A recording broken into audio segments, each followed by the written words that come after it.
Every NBA draft is met with immediate analysis, judgments, and other reactions. But most of these reactions ignore a rather important fact. None of us really know who will be good and who will not be good at any given moment. Even 4 years later, any final determinations regarding the 2020 class are likely premature. But we already have the foundation to make better decisions than the teams did in the 2020 NBA Draft.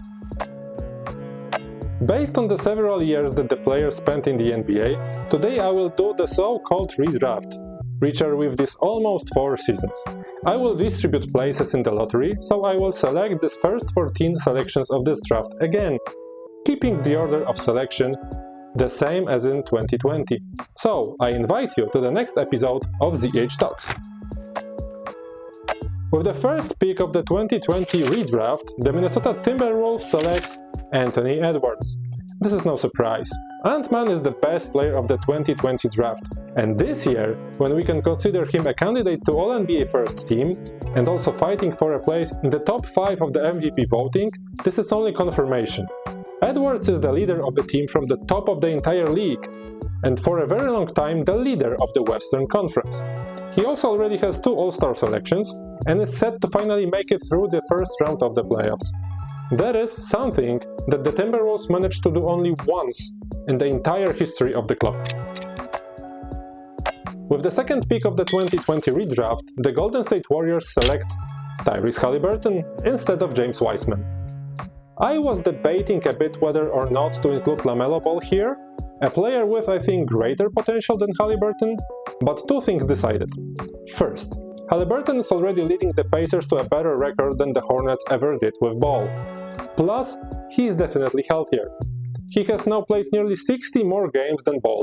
Plus, can you imagine this Warriors offense with Haliburton and Steph Curry? He would fit in there perfectly. Another point guard who sees a lot on the court and also hits 40% on threes in his career.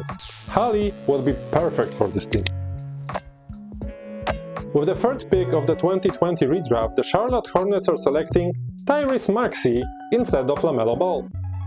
I know the circumstances are such that Ball is not playing, and Maxey had a chance to develop alongside James Harden and Joel Embiid. But the fact is that, as a sophomore, Maxey was already 6th in the MIP voting, and last season played in a team at the top of the Eastern Conference, where he scored over 20 points per game. The current season is even greater confirmation of his quality. Selection to the All-Star team, a long-time candidate for one of the 3 All-NBA teams. Hornets led by Maxey?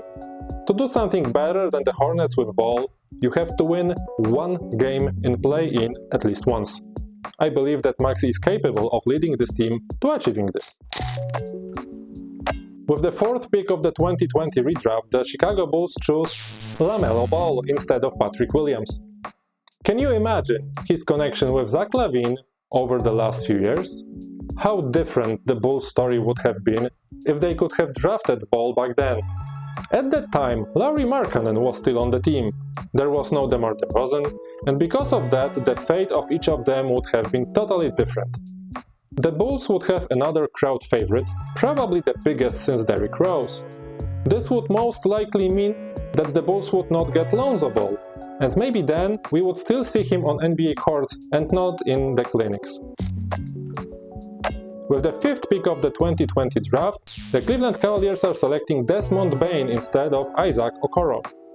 If the Grizzlies hadn't had a whole series of bad circumstances, mostly health-related, Desmond Bane might have played in this year's All-Star game. He was selected only 30th in the draft by the Boston Celtics, and then traded to the Grizzlies in a trade that involved Enes Kanter and Mario Hezonja. Today it's clear that Bane was the most important part of that deal. He would likely spend the first year as a backup for Colin Sexton, but from the second season, he would start next to Darius Garland.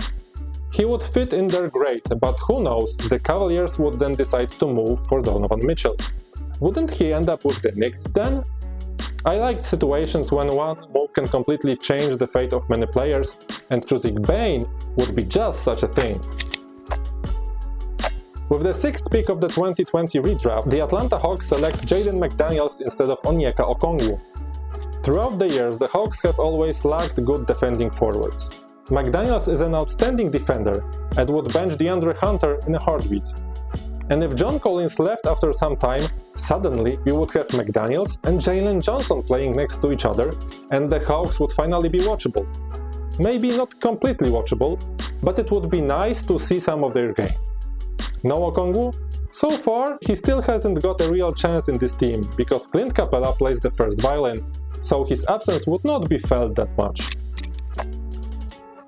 With the 7th pick of the 2020 redraft, the Detroit Pistons select Devin Vassell instead of Killian Hayes.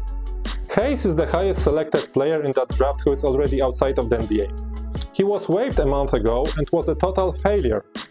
Vassell had a good rating anyway because he went with number 11 and is a great scorer. The one that Pistons needed then and need now.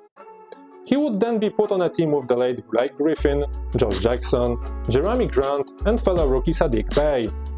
He wouldn't have it easy, but he would definitely be a better option than Hayes. Nevertheless, Vassell and the Pistons would finally be their good choice.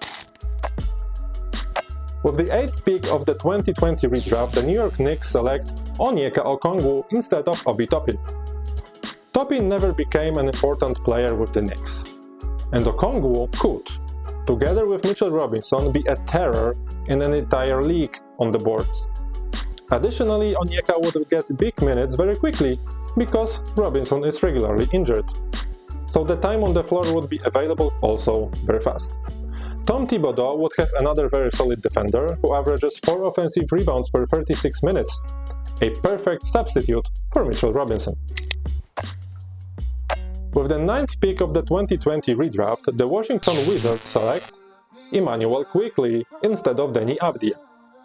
This was the year Russell Westbrook came to Washington, and as a rookie, Quickley would only be a backup, which is exactly what anyway happened to him until he was traded to the Raptors this season. But for the Wizards, he would be a starting player as a sophomore. If Raul Neto played in the starting 5 19 times after giving away Spencer Dinwiddie for Kristaps Porzingis, Quickley would get there as well. And then maybe Wizards wouldn't have to get Jordan Poole at all. With the 10th pick of the 2020 redraft, the Phoenix Suns select Deni Avdija instead of Jalen Smith. It was a year then the Suns ended in NBA Finals, perhaps one player away of winning them. Avdija didn't play great as a rookie, but Jalen Smith played a total of 18 minutes in the playoffs, 0 of which came in the finals. Avdija would have much better chance, and who knows how those finals would go. Smith wasn't traded the Pacers for Torrey Craig. At no point is this more valuable than Deni Avdija was giving. Even if he wouldn't make such a big difference back then, the current situation in Suns showed that he would be available for them. With the 11th pick of the 2020 redraft, the San Antonio Spurs select Isaiah Stewart instead of Devin Vassell. These were the last hurrays of Spurs still playing for anything.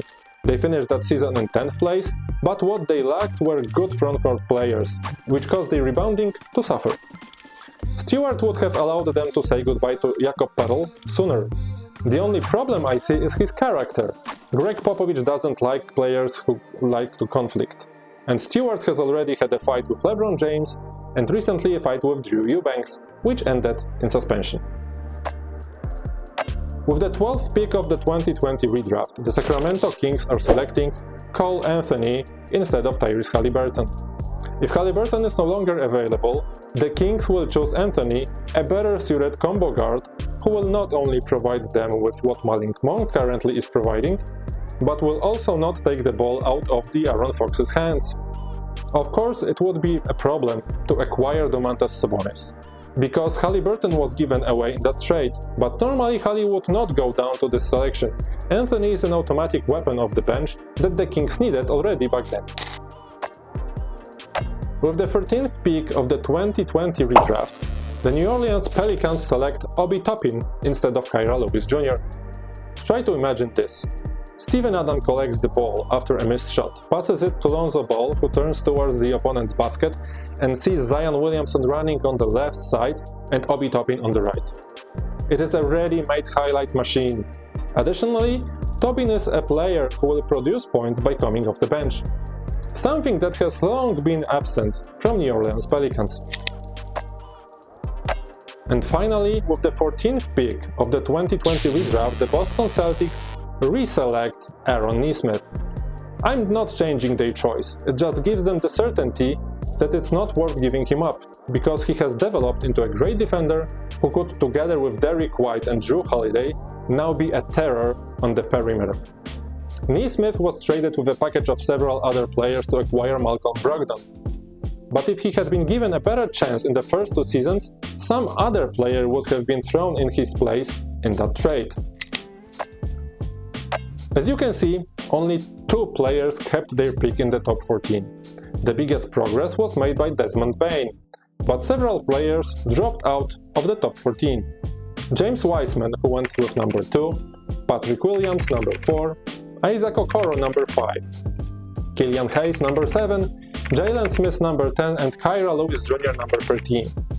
None of them would be my favorite if I were to continue my redraft. Josh Green, Sadiq Bey, Precious Achiuwa, Peyton Pritchard, Paul Reed, and Najee Marshall would sooner be added to the list than all of them.